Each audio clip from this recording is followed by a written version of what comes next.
الله. بسم الله الرحمن الرحيم. الحمد لله والصلاة والسلام على رسول الله. مرحبا بكم أيها الأخوة في هذه الليلة، ونستمر في التعليق على الميزانية، ولكن هذه الليلة بطريقة أخرى أو بأسلوب آخر، وهو أن نعود إلى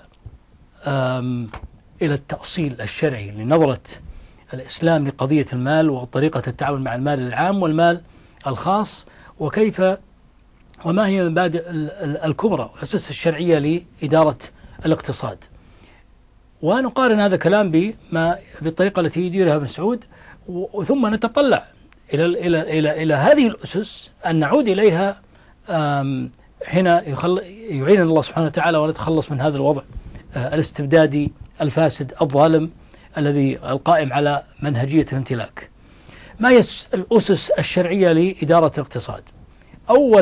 أول حاجة أن المال مستخلف وليس ملك. المال مال الله مستخلف بين الناس، والاستخلاف بين الناس يعني أن ما في أحد مفضل على أحد في هذا المال إلا بما فضله الله سبحانه وتعالى، حدده الله سبحانه وتعالى. وإذا آل المال إلى يد أحد من هؤلاء فيكون كأنه أمانة عندهم من أجل تقسيمه على الآخرين. فالقاعدة الأولى المال مال الله يستخلفه بين الناس. نعود إلى تفاصيلها بعد قليل. النقطة الثانية أنه ليس للحاكم حق زائد في هذا المال، وكل زيادة يأخذها هذا الحاكم أو كل صاحب نفوذ فهي غلول. أي زيادة سواء من المال العام أو المال الخاص يأخذها الحاكم أو صاحب نفوذ فهي غلول. سنأتي للتفاصيل. النقطة الثالثة أن الشورى والمحاسبة والشفافية هي أساس إدارة الاقتصاد. ليس الأساس أن الحاكم حتى لو كان صالح وورع وتقي ما يكفي. لازم يكون الأساس هو الشورى، لازم يكون الأساس محاسبة، لازم يكون الأساس هو الشفافية في إدارة الاقتصاد. وإذا كان تقي وورع شو الفائدة إذا كان الإنسان مستبد وغير حكيم لكنه ولا يستشير ولا يعرض نفسه المحاسبة، يبي يخبص خرب الدنيا حتى لو كان على تقوى وورع. النقطة الرابعة كلها سوف أتيها بالتفصيل. النقطة الرابعة أن في الأسس الشرعية لإدارة الاقتصاد لابد أن يجمع المال ويحفظ، يعني يحفظ الاستثمار ويصرف بالطرق المشروعة فقط، لا يجمع بالطرق الحرام ولا يحفظ بالطرق الحرام ويستثمر ولا يصرف بالطرق الحرام. النقطة التالية في الأسس الشرعية للاقتصاد أن الدولة مكلفة تكليفا ليس تفضلا. الدولة مكلفة بكفاية الحاجات الأساسية للمواطنين طبعا، وحتى من يعيش في دائرتها من غير المواطنين، حتى لو كان هناك محتاج من غير المواطنين، هي كذلك مكلفة بكفاية الحاجات الأساسية لهؤلاء. ما عدا الحاجات الأساسية أمر آخر، إنما الدولة مكلفة بكفاية الحاجات الأساسية. ثم أن الدولة مكلفة بحفظ الموارد لضمان حق الأجيال القادمة. وكذلك الدولة هي نقطة قد تكون مكملة أو جزء منها لكننا تفصل من باب البيان، أن الدولة مكلفة بكفاية الخدمات لمواطنيها، يعني تسهيل الحياة لمواطنيها من خلال المال العام. دعونا نأخذ هذه النقاط واحدة. أما كون المال مال الله سبحانه وتعالى يستخلفه بين الناس، هذه قاعدة تعطي هيبة لمسألة الأموال، تعطي نوع من الاحترام لقضية التعامل مع المال، وتلزم لأن القضية فيها دين، فيها علاقة بالله سبحانه وتعالى، تلزم من يتعامل مع المال التخوف من أن يخوض في هذا المال. قال تعالى: وأنفقوا مما جعلكم مستخلفين فيه. فجعلكم مستخلفين فيه يقصد به المال، لأن الله سبحانه استخلفنا في هذه الأموال، سواء كانت الأموال المنقولة الكاش، الذهب والفضة أو النقد، أو الأموال غير المنقولة مثل العقار والأسهم والتجارة وغيرها. فأنفقوا مما جعلكم مستخلفين فيه. والنبي صلى الله عليه وسلم يقول: إني والله لا أعطي أحدا ولا أمنع أحدا، وإنما أنا قاسم أضع حيث أمرت. فالنبي صلى الله عليه وسلم وهو النبي وهو الذي يوحى إليه ولا ينطق عن الهوى، هو لا يعطي بنفسه ولا يمنع أحدا، إنما هو قاسم يقسم هذا المال. فالمال هذا ملك الأمة ويقسم للأمة. وقال عمر مجيبا على سؤال في نفس طبعا الحديث الأول هذا رواه البخاري، قال الحديث النبي صلى الله عليه وسلم إني والله لا أعطي أحدا ولا أمنع أحدا وإنما أنا قاسم أضع حيث أمرت، هذا رواه البخاري.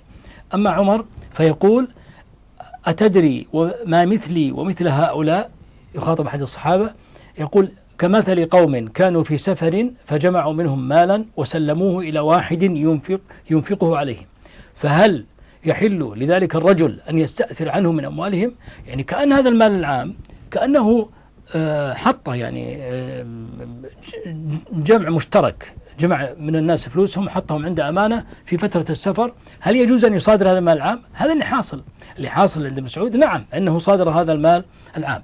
فإذا هذه النقطة الأولى، أن المال مال الله يستخلفه بين الناس. ما هي النقطة الثانية؟ النقطة الثانية أنه كل زيادة يأخذها الحاكم عن حاجته فهي غلول. الحاكم أو المتنفذ، أي إنسان متنفذ، أي إنسان عنده سلطة يستطيع أن يقتطع من المال العام، فهذا غلول. والغلول والعياذ بالله من الذنوب العظيمة. النبي صلى الله عليه وسلم يقول في الحديث الصحيح من استعملناه على عمل فرزقناه رزقا فما أخذ بعد ذلك فهو غلول. يعني أي شيء يزيد عن الرزق المخصص له المحدد له عدلا فما أخذ بعد ذلك فهو غلول. وفي الحديث الآخر من كان له عاملا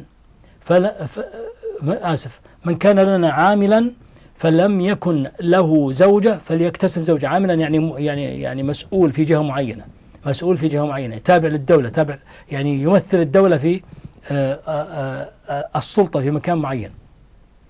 من كان لنا عاملا فلم يكن له زوجة فليكتسب زوجة، فإن لم يكن له خادم فيكتسب خادما، فإن لم يكن له مسكن فليكتسب مسكنا، ومن اتخذ غير ذلك فهو غال أو سارق. اللي زاد عن هذه الحاجة يتزوج نساعده يتزوج، يبي بيت نساعده يصير له بيت، يبي خادم نساعده كل خادم، ما زاد عن ذلك فهو غال أو سارق.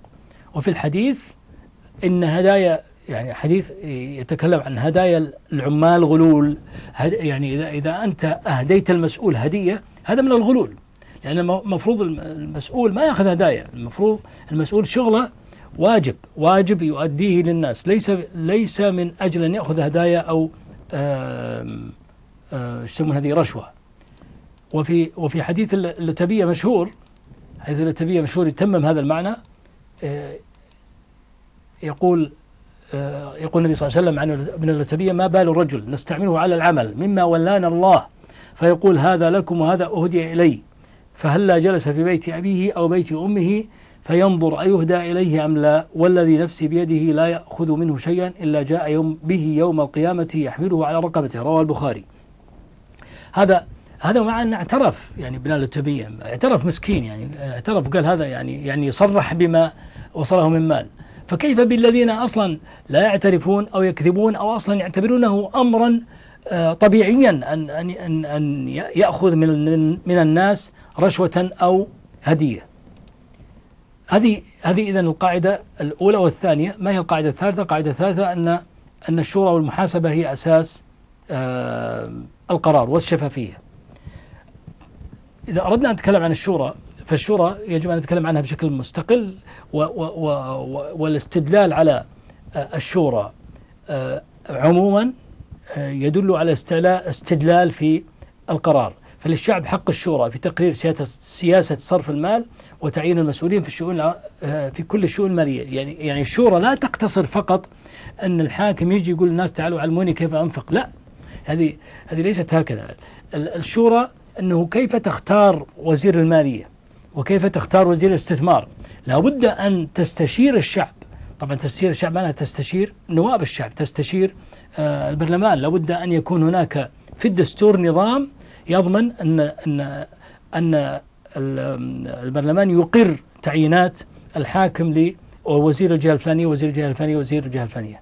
فإذا تعيين وزير المالية، تعيين وزير الاستثمار، وزير الأمور التي لها علاقة بالمال، التجارة والصناعة، كل هذه التعيينات لا يمكن أن تتم إلا باستشارة الأمة من خلال نوابها في البرلمان. فإذا الشورى ليست فقط باستشارة الناس، بل حتى بتعيين استشارة في القرارات، يعني بل حتى بتعيين المسؤولين. ثم إذا طرحت الميزانية ما يمكن أن تمضي الميزانية إلا أن يقررها نواب الشعب، هذا من الشورى، إلا أن يقررها نواب الشعب في البرلمان.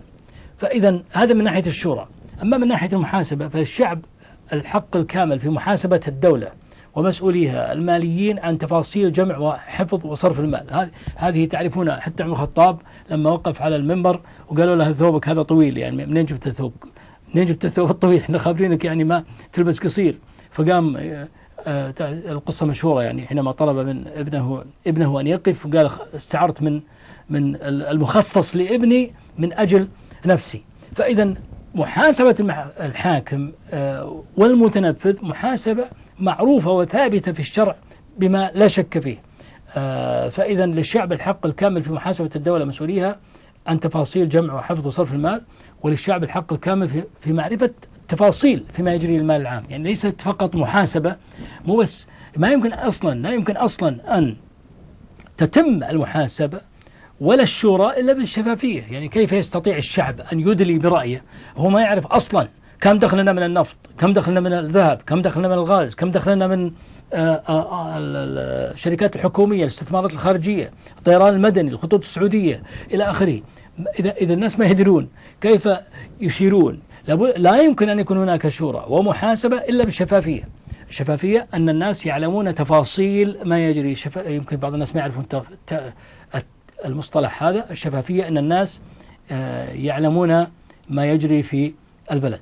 طيب، إذن الشورى والمحاسبة والشفافية من أسس إدارة المال العام في الشرع.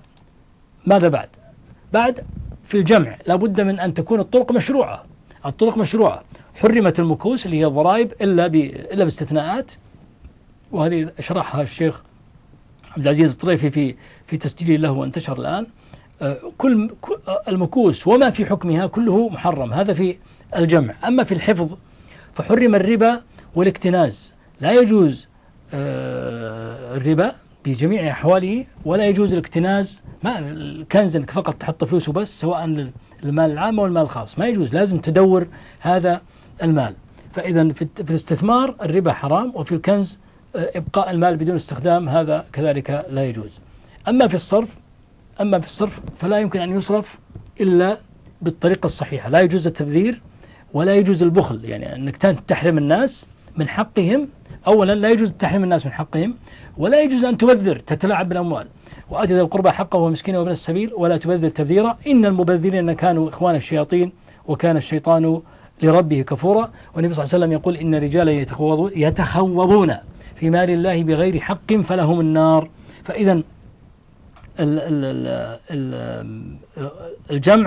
جمع الأموال يجب أن يكون مشروع، حفظها واستثمارها مشروع، وصرفها مشروع. هذا من ناحية الصرف قلنا التقتير حرام والتبذير حرام. أما أوجه الصرف فهي محددة في الشرع، يعني كيف تصرف، وبعضها واسع المدى فيه، يعني في حاجات محددة للصدقات والزكاة، وفي حاجات محددة، في حاجات مفتوحة لبقية الأموال. المهم أنه ما دامت تصرف على شيء حلال، يعني ما صرفتها على خمر ولا على لعب قمار ولا خلاص، يعني إذا ما دامت لمصلحة الأمة فالاجتهاد فيها سائغ وواسع. من الذي يحدد الصواب بعد ذلك؟ يحدده الشورى والمحاسبة والشفافية. طيب، ماذا بعد كفالة الحاجات الأساسية. كفالة الحاجات الأساسية للمواطنين ليست مسألة تعلمها الناس بعد الثورة الفرنسية ولا بعد الثورة الأمريكية، بل هي أمر شرعي منصوص عليه في الحديث: أيما أهل عرصة أصبح فيهم امرؤ جائع فقد برئت منهم ذمة الله تعالى. رواه أحمد. يعني ما معقولة مجموعة معينة يصبحون وهم يستطيعون أن يطعموا فلان ويكون جائع فقد برئت منهم ذمة الله تعالى، فكيف بالدولة التي فيها المليارات تريليونات ويصبح فيها الملايين جوعى، الملايين يتعرضون أو يدفعون دفعا للسرقة ويدفعون دفعا للبيع العرض علشان يعيشون. وقال عمر بن الخطاب: إذا أعطيتم فأغنوا، ما تعطي كذا شكل عشان يصورونك قدام الناس انك مثل فلان وفلان يوزعون 500 عشان يصورونهم والله وزع 500. اذا اعطيتم الدولة يعني السلطة اذا اعطت يجب ان تغني الناس، ما تعطيهم فقط عشان اسم انها وزعت فلوس، بل الهدف من الاعطاء هو الاغناء. وكان عمر يحلف على ايمان ثلاثة، والله ما احد احق بهذا المال من احد، وما انا احق به من احد، والله لئن بقيت لأوتين الراعي بجبل صنعاء حظه من هذا، أوتين أعطي يعني الراعي بجبل صنعاء حظه من هذا المال وهو يرعى مكانه، يعني يصله حقه وهو في مكانه، ما يحتاج طالبه، لا يحتاج أن يطالب به. مع الأسف الشديد الذي طبق هذا المبدأ الدول الأوروبية الآن توصل لك حقك دون أن تطلبه، دون أن تسأل عنه، دون أن تعلم أن لك حقك يجيك تلقائي. أنا حكيت لكم قصة أخونا السوري اللي مقيم في ألمانيا، وكان خايف مسكين ما يتابع الأوراق، يخاف يحاسبونه على تفاصيله وعياله، يحسب أنه مثل سوريا، وراح عقب عدة سنوات.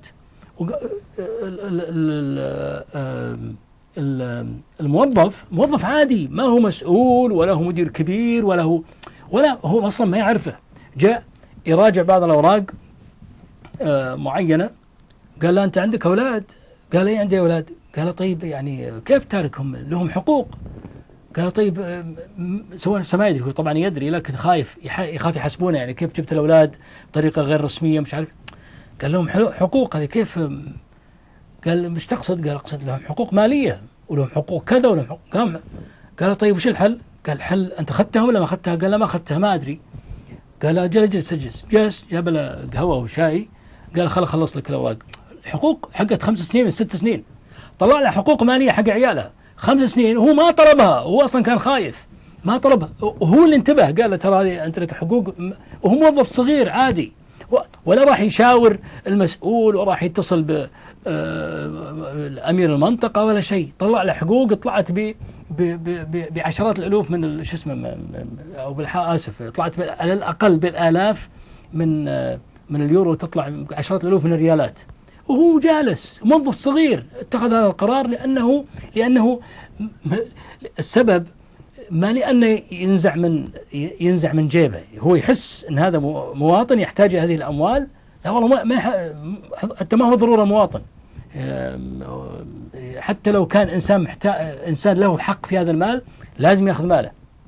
نحن رأيناه هنا في بريطانيا يجون للصوماليين يعلمونهم، ما يعرفون حتى إنجليزي، يعلمونهم يقولوا ترى أنت لك حق كذا وكذا وكذا وكذا وكذا، لا تنسى تطلبه، وإذا تبي مترجم نترجم لك، إذا تبي محامي نحط لك محامي، إذا تبي كذا.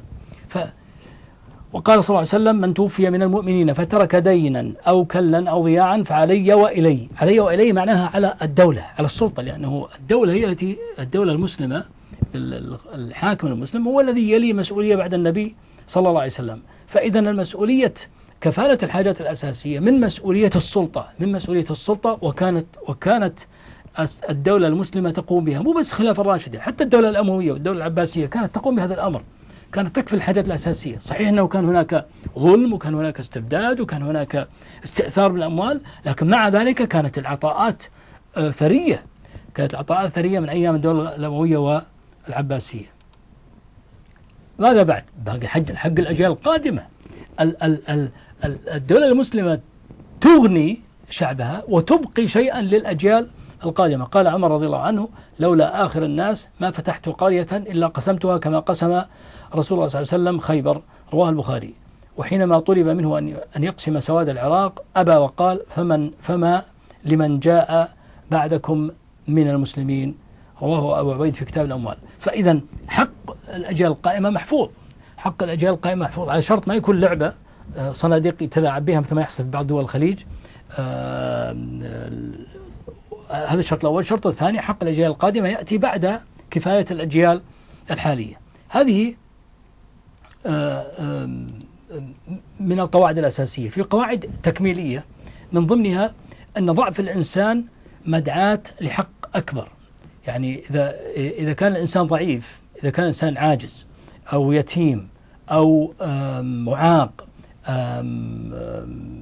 أو عند شجرته ضعيفة، يعني ما عنده عائلة تحميه ولا قبيلة ولا شيء، فهو فواجب على السلطة أن تعوض هذا الضعف الذي عنده. في مصارف الفيء قال تعالى في الفيء، طبعا الفيء والزكاة، نحن عندنا يعني الزكاة هذه الحاجات الثابتة اللي معروفة من الفيء والزكاة. قال تعالى عن الفيء: واعلموا أن ما غنمتم من شيء فأن لله خمسه وللرسول ولذي القربى واليتامى والمساكين وابن السبيل. اليتامى والمساكين وابن السبيل. وقال تعالى عن الفيء كذلك: ما أفاء الله على رسوله من أهل القرى فلله وللرسول ولذي القربى واليتامى والمساكين وابن السبيل. واليتامى والمساكين وابن السبيل، يعني كان هؤلاء يعني معطوفين على لله وللرسول ولذي القربى. وفي مصارف الزكاة يقول ذي القربى طبعا يعني آل البيت النبي صلى الله عليه وسلم. وفي مصارف الزكاة يقول سبحانه: إنما الصدقات للفقراء والمساكين والعاملين عليها والمؤلفة قلوبهم وفي الرقاب والغارمين وفي سبيل الله وابن السبيل. لاحظ: الفقراء والمساكين وفي الرقاب والغارمين وابن السبيل، 5 من المصارف ال5 من الفئات الضعيفة: الفقراء، المساكين، الرقاب اللي هم العبيد يعني، الغارمين وابن السبيل. يعني العاملين عليه ليست من الفئات الضعيفة، المؤلفة قلوبهم ليست من الفئات الضعيفة، لكن وفي سبيل الله ليسوا من الفئات الضعيفة. الفئات الضعيفة الفقراء والمساكين وفي الرقاب والغارمين وابن السبيل. لاحظ: 5 من مصارف الزكاة من الفئات الضعيفة، بينما 3 من مصارف الفيء كذلك من الفئات الضعيفة.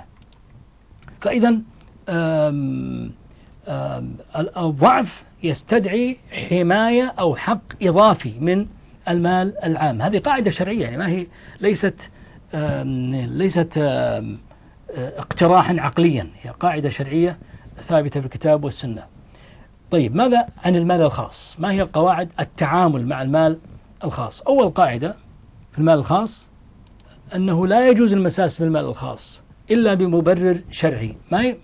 مال الناس، أي ملك يملكه الناس هذا ملكهم، لا يتدخل فيه إلا بمبرر شرعي. عليه زكاة، خذ الزكاة.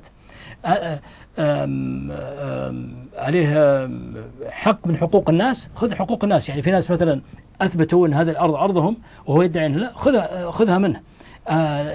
يجب أن يمرر فيه شارع، مرر شارع لأن له ضرورة أو يسير فيه جدول أو كذا، لكنه ما عدا ذلك لا يجوز المساس بالمال الخاص مطلقا، لا من الدولة ولا من المتنفذين. ثانيا، على الدولة حماية المال الخاص من أي اعتداء، مو بس منها هي، مو بس من الدولة. يعني الدولة محرم عليها أن تأخذ شيئا من المال الخاص، ومجبورة الدولة أن تحمي صاحب المال من اعتداء غيره. إذا جاء غيره يعتدي، حتى لو كان قوي هذا الشخص المعتدي، فتحميه بالقوة، تحميه بقوة، مو العكس. تجي الدولة علشان تمكن المتنفذ أنه يأخذ الأرض الفلانية ويطلع الناس بالقوة، يهدم عليهم بيوتهم، يموتون بالجرافات. الحكومة والبلدية تطلعهم من المنزل.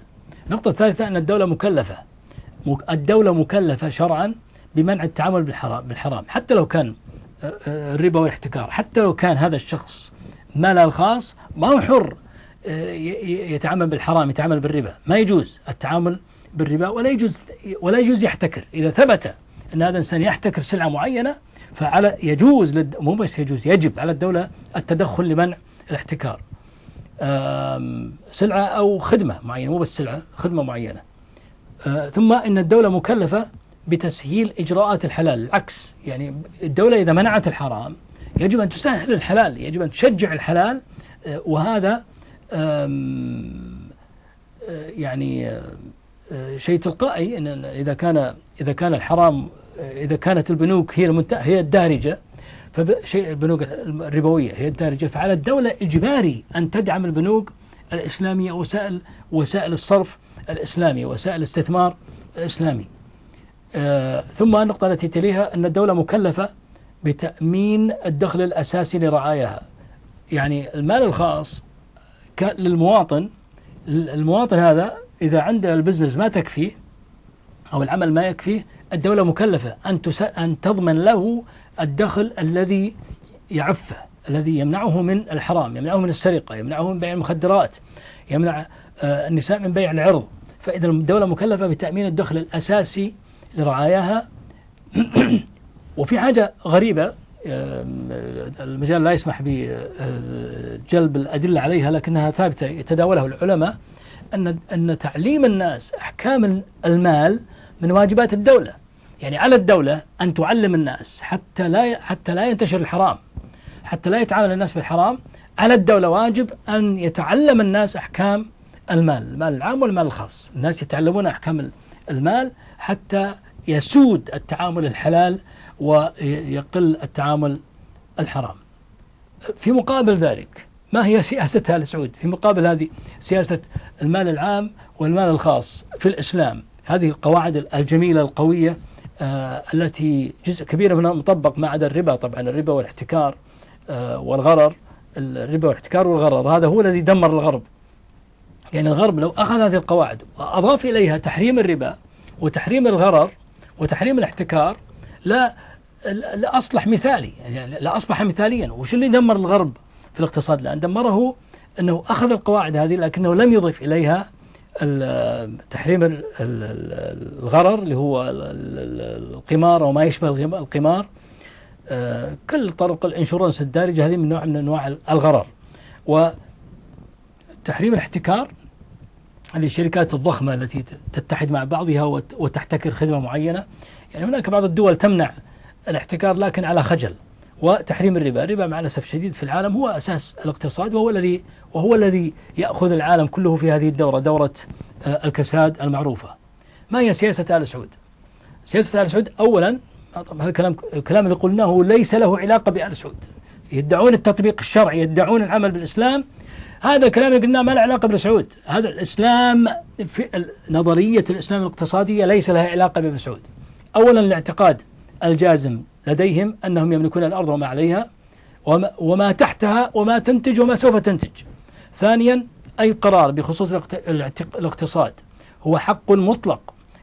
قلنا المال مال الله في البداية، لا، المال مالهم، لا مال الله ولا مال الناس، المال مالهم هم. وقلنا أساس الشورى والمحاسبة والشفافية، لا، أي قرار بخصوص الاقتصاد هو حق مطلق لآل سعود لا يحق لغيرهم مهما كان المشاركة في قرار المال.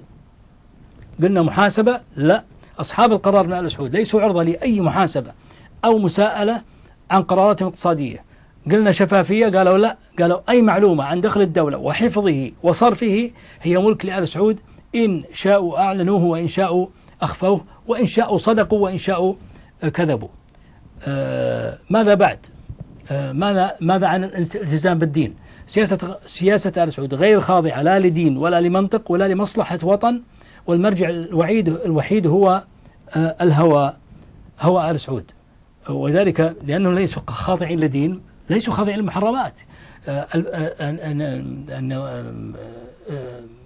الربا هو الأساس التعامل في البلد، بل الحلال محرم، الحلال هو الممنوع، الحلال هو الممنوع. أموال الدولة من سياسة آل سعود أن أموال الدولة هي أموال آل سعود، والعكس غير صحيح. يعني أموال السلطة من أيام عبد العزيز كانت هذه القاعدة معلنة، يعني ما فيها عيب، إن أموال السلطة هي في جيب عبد العزيز. وبعدين في الملك سعود بدأوا يحطون ميزانية شكلية كذا، ولحد الآن لا تزال ميزانية شكلية، لا يزال المال هو مالهم. لكن أيام عبد العزيز كان المال فعلا ماله، يعني هو يجيب جيبه ويعطي الناس كما يريد، يحط عنده سراديب خزائن ويعطي الناس كما يريد بالطريقة التي يريد. لا فرق بين المال العام والمال الخاص. ليش؟ عند آل سعود سياسة آل سعود في الاقتصاد أن لا فرق بين المال العام والمال الخاص. أنت عندك أرض يجيك أمير يأخذها منك، طق راسك 50 جدار ما يهمه. أنت عندك شركة يجي غصبا عليك تحطني شريك وإلا دمر لك شركتك. مصنع آخذ منك مصنعك، إن شاء الله مطعم في كورنر أنت تدخلني شريك، وإلا فتتدمر تجارتك. فإذا لا فرق عندهم بين المال العام والمال الخاص. تبي تحل هذه المشكلة، مشكلة إرث فيها 100 مليون 200 مليون، دخلني شريك، طلع لي، عطني منها 50 مليون ورجع لك الإرث. ما تطلعني ما في، القضاء تبعنا، ما نخلي القاضي يطلع لك يحل لك المشكلة. ثم من ضمن سياسة آل سعود تعمد تعمد تجهيل الجمهور بمفاهيم الاقتصاد وحساباته ومؤشراته ومعانيها.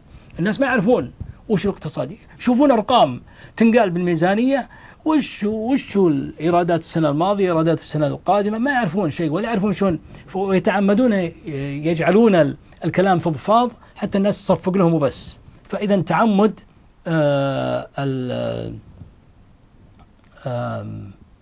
إخفاء هذه المعلومة.